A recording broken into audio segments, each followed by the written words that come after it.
Ouais, c'est surtout dans les duels, hein. Ils sont vraiment très très forts dans les duels. Et là, voilà, le long ballon pour aller gagner le duel. Et voilà, c'est vrai qu'il faudra être tout de suite présent.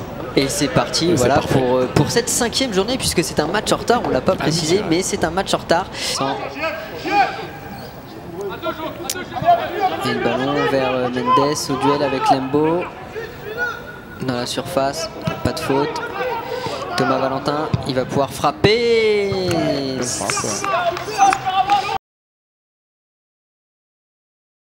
Voilà, dès le contrôle, l'orientation du corps. L'accélération de Kyle Montou qui va pouvoir trouver un centre. Il n'y a personne à la réception. Récupéré avec Maxime Rouanel qui va pouvoir rentrer intérieur. Morgan Ardouin, une frappe contrée. Et le but et l'ouverture du score. L'ouverture du score, Morgan Ardouin, nouvelle fois buteur. Cette fois, ça a été contré. Mais voilà, exactement la même situation que pour Évreux. C'est ce que j'allais expliquer. Pourquoi on trouve des joueurs à 20-25 mètres libres qui ont le temps de contrôler et de frapper? Tout simplement puisque le réflexe, les milieux de terrain défensifs, leur réflexe c'est de venir aider les défenseurs centraux dans la surface pour mettre de la densité dans la surface. Comme ça, si jamais il y a un centre, en étant plus nombreux, on a des chances de pouvoir gagner le duel et éviter de prendre un but sur le centre. Sauf que vous libérez de l'espace aux 20-25 mètres. Malcolm, il y a la solution Hachi. Hachi qui est servi. Le centre, second poteau pour la tête de Kevin Goba. Ça devrait aller. Léo Hamel de la tête.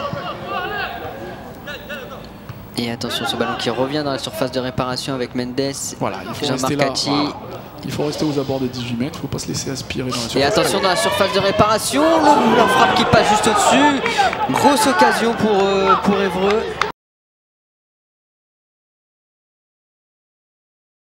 Morgan Ardouin avec Maxime Rouanel. Jean-Marc Hachi avec un peu de réussite. Ça passe pour Jean-Marc Hachi qui rentre dans la surface de réparation. La frappe au-dessus, Jean-Marc Hachi.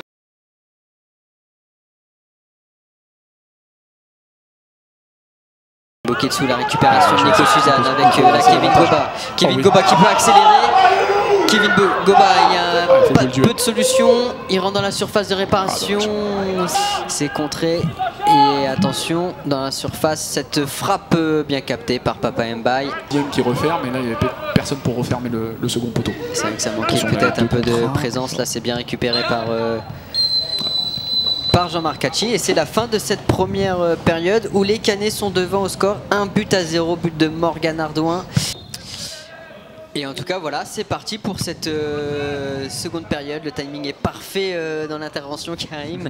Et on va voir justement dans ces premières minutes comment agit cette équipe canaise qui pour l'instant fait la bonne opération.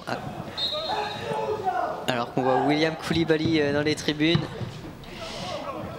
Le corner ne donnera rien, mais attention Thomas Valentin qui peut centrer. Second poteau, la tête et l'égalisation. L'égalisation héroïcienne sur un flottement. Et voilà, à peine 2 minutes de jeu. À peine 2 minutes de jeu et un partout. Tout est à refaire. Tout est à refaire. C'est Moukaya le buteur, j'ai pas bien vu. Trop à l'arrêt au milieu de terrain, la récupération de Léo. Il n'y avait pas de solution, c'est ça. Et là, il y a une solution pour Gomez. Attention dans la surface de réparation, Gomez. L'arrêt de Papa Mbaye. Arrêt exceptionnel de Papa Mbaye. Magnifique. Il était très rapide là, pour aller au sol. Très rapide. Là. Et attention, la mauvaise relance Boketsu. Et ça fait 2 buts sur une erreur de relance. Aïe. C'est dommage après un arrêt. Alors j'allais vous le dire justement, c'est après un arrêt, souvent on vient de faire l'arrêt décisif, donc du coup les 3, 4, 5 minutes qui suivent, on est encore dans l'euphorie de cet arrêt et il faut justement être capable de se reconcentrer, de se calmer et de pouvoir assurer vraiment les gestes. Bon voilà. Et attention dans ce match, Kitenge, il faut rester concentré. Mendes qui rentre dans la surface de réparation. Au deuxième ballon.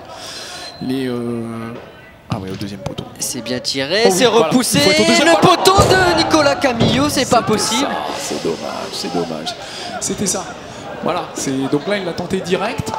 pourquoi pas, effectivement, avec son bon coup de patte Morgan. Et donc, du coup, il faut suivre au deuxième ballon. Voilà, là, c'est bien joué. Léo Là, Hamel. il faut aller chercher à l'eau. Ouais, voilà, Il n'y avait pas grand monde à l'opposé, mais là, il y a Kevin Goba. Pas de position de hors-jeu. C'est bien joué, ça. Penalty, penalty, penalty pour les Canets. C'est évident, c'est évident.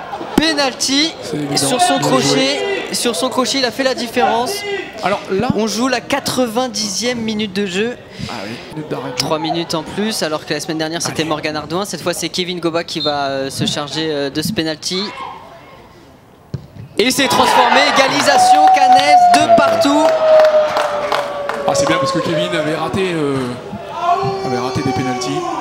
Ça va lui faire du bien. C'était un match compliqué une nouvelle fois pour lui. L'attaquant s'est bien marqué. De pouvoir retrouver le chemin du but, c'est bien. En plus de pouvoir marquer sur penalty alors qu'il a eu quelques échecs. Le coup derrière la tête, ils connaissent pas le coup derrière la tête.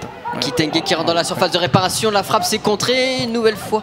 Là, ça a dégagé. On est 4 devant à part l'équipe Cannes qui est un petit peu coupée en deux. Et là, attention, Boketsu côté gauche. Trouve les décalages. Un nouveau centre, la tête de Joël Lembo qui devance Papa Mbaye. Boketsu pour sans doute la dernière action. Au deuxième poteau, on laisse filer. Voilà. Là, et c'est terminé. Et c'est terminé. Un match nul. Ah bah, et ben on le prend celui-là pour les Canets. On le prend vu la seconde période, on le prend. Troisième du championnat et au vu effectivement de la seconde période, je pense que ce point-là on le prend mais sans problème, on signe tout de suite.